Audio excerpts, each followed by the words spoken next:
temps de célébrer les bienfaits de la chaleur avec notre invité, le docteur Adrien Chaboch. Bonjour, docteur. Bonjour. Merci d'être avec nous. Vous êtes spécialisé dans le traitement de la douleur. Ça tombe bien parce que je crois savoir que la chaleur d'un sauna, d'un hammam, d'un bain chaud, c'est idéal pour soulager les rhumatismes, les douleurs articulaires par exemple. Comment est-ce qu'on explique ça? Pourquoi est-ce que la chaleur a autant de bienfaits sur ce type de douleur? Oui, ce qui est fantastique, c'est que les choses les plus naturelles nous font déjà du bien, avant même les médicaments. Évidemment, il ne faut pas tout mélanger.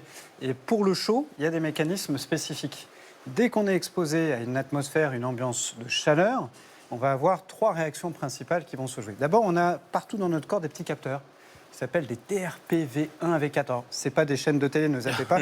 C'est juste des petits capteurs qui sont dans notre corps et qui vont détecter cette chaleur et qui vont envoyer à notre cerveau le fait qu'elle n'est pas dangereuse pour nous. Dès lors, on va avoir 2 choses. Une première chose absolument fantastique qui est que ces petits capteurs vont envoyer un message en inhibant la douleur déjà présente au niveau de la moelle. Donc on ne transmet plus ce signal douloureux. Ça, c'est une première chose. La deuxième chose qui est passionnante, c'est que notre cerveau va se dire « Ok, on est en endroit de sécurité, tout va bien, il y a une chaleur qui nous protège. On va sécréter des hormones du plaisir, des endorphines et de la dopamine pour nous régénérer, ce qui est donc hyper agréable. » La dopamine, rappelez. La dopamine, c'est la molécule qu'on appelle la récompense, qu'on va sécréter quand on est dans une situation qui, je dirais, fait du bien à notre corps, à notre mental. Ça va nous encourager à répéter ce mécanisme. Et puis, le troisième fonctionnement, ça va être nos vaisseaux qui vont s'adapter. On va dilater nos vaisseaux, on va répandre cette chaleur pour essayer justement de nous thermoréguler. Pendant ce temps-là, ça nous fait du bien. Docteur, j'aimerais vous présenter mon meilleur ami quand j'ai mal au dos, la bouillotte. Est-ce que c'est ringard et je dois la laisser tomber, ma bouillotte, ou est-ce que j'ai bien raison de l'utiliser? Ah bon? Alors surtout la vôtre, Ali, parce que je l'ai vue, c'est une bouillotte avec un cerf de Père Noël, donc c'est quand même fantastique, je vous conseille de la garder. Mais plus sérieusement, non, ça fait du bien, mais attention, quand, comment et pourquoi. Pour qu'une bouillotte soit efficace, il faut qu'elle ait une température qui soit environ entre 40 et 45 degrés, et il faut qu'on l'applique sur la zone douloureuse pendant 15-20 minutes. Donc autant vous dire que la chaleur de votre conjoint ou de votre conjoint va pas suffire, même si c'est quelque chose de quelqu'un de très très chaud. Ça va pas être suffisant. Non, il faut appliquer cette température pour obtenir un effet de vasodilatation.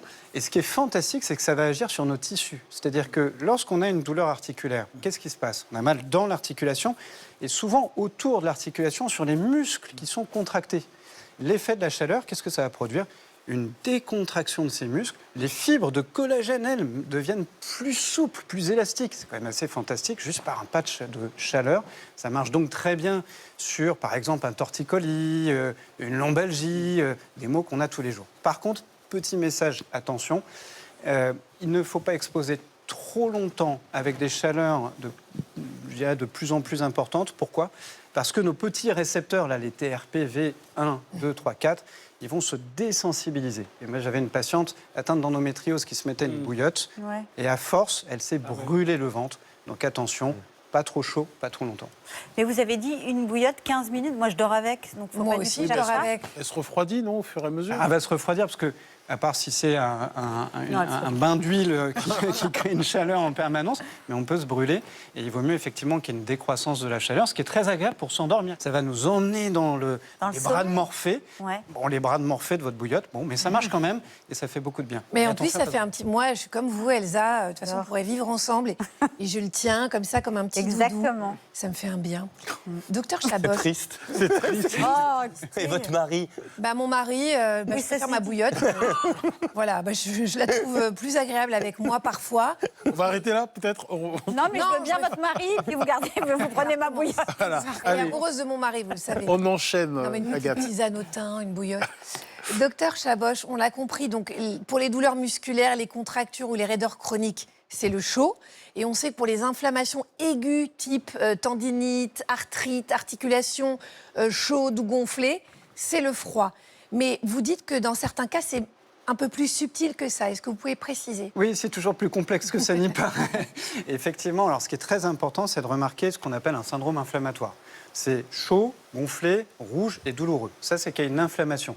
Alors, il y a une contre-indication, là, donc on oublie le chaud, le froid, on va voir son docteur, c'est les infections. Dès qu'il y a de la fièvre, là, il ne faut pas mettre une bouillotte, on refroidir éventuellement quelqu'un qui a de la fièvre, pourquoi pas, mais on consulte le docteur. Bon. En attendant, quand, par exemple, on se fait mal, par exemple, Sarah Vous ne l'avez pas vu, mais c'est un peu tordu la cheville tout à l'heure en sortant du plateau. Bon, eh bien, quand il y a une entorse, c'est un traumatisme local. Tout de suite, il va y avoir une chaîne de mécanismes qui va amener à réparer l'articulation. Mais ça va créer une inflammation. Et là, pour cette inflammation traumatique, là, on va mettre du froid. Pourquoi ? Parce que ça a l'effet exactement inverse par rapport à la chaleur. Ça va vasoconstricter les vaisseaux, ça va aider à drainer. C'est ce qu'on fait aussi pour les jambes lourdes, ça aide à drainer la lymphe, la circulation veineuse, ça fait du bien pour éliminer. Donc quand il y a un traumatisme, en fait, on va alterner prudemment, d'abord une phase froide pour drainer, et puis à distance, quelques heures plus tard, on peut utiliser le chaud pour ramener les cellules qui vont réparer localement. Et cette alternance, elle est souvent oubliée. Parfois, sur une entorse, on va mettre du chaud, et en fait, on va continuer de garder le problème localement. D'accord. On vient d'évoquer les bienfaits antidouleurs de la chaleur. Revenons sur une autre de ses qualités que Sarah a évoquée. Elle permet de transpirer. Il n'y a rien de tel pour faire respirer la peau. En une phrase, docteur, pour notre santé, vive la chaleur sèche des saunas et la chaleur humide des hammams. 2 salles, 2 ambiances, Ali. On peut avoir. Je préfère la deuxième, moi. Exactement. Il y a des personnes qui vont choisir la deuxième. Pourquoi ? Parce que dans le hammam, on va avoir une chaleur qui est un petit peu plus modérée. Aux alentours 45-50 degrés. C'est plus supportable, en tout cas, ouais. C'est moins étouffant. Et en fait, il y a un rôle enveloppant. Ça a été étudié aussi en neuropsychologie. Ça enveloppe, ça rassure. Et pour les poumons, ça a une action protectrice, ça va fluidifier, ça va permettre d'évacuer. Sauf si on a un asthme qui n'est pas contrôlé. Ça, c'est la contre-indication. Il y a une autre contre-indication, si on a une maladie cardiovasculaire, sauna, hammam. Alors ça, c'est pour le sauna, parce que dans le sauna, on va être avec des températures beaucoup plus élevées. On va être à 70 jusqu'à 90 degrés. 90 degrés, je veux dire, il faut être habitué et entraîné. À ce moment-là, qu'est-ce que ça va produire dans notre corps ? Une réaction très brutale d'adaptation. Le cœur va s'accélérer, les vaisseaux vont se dilater.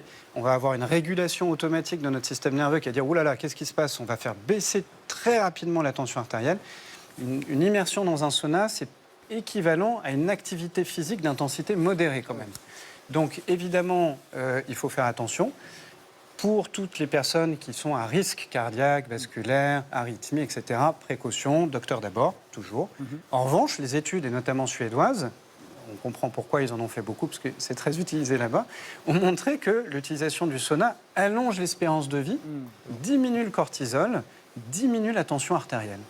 Okay. Pareil pour le hammam ? Le hammam, c'est moins... Prêche pour ma paroisse. Non, ça va moins avoir ces effets cardio.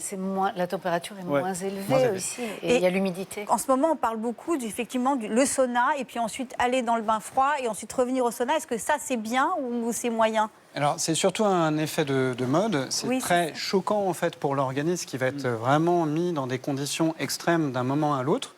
Si on est entraîné, parce qu'en fait, il y a des techniques pour ça. Il y a des techniques de respiration, de régulation. Mais vous, moi, si on n'est pas habitué et qu'on se plonge dans du chaud et du froid, on peut risquer justement plutôt d'agresser notre corps, de favoriser un stress oxydatif, de favoriser une inflammation, de réaction, de défense. Et là, on n'est pas vraiment dans le bon.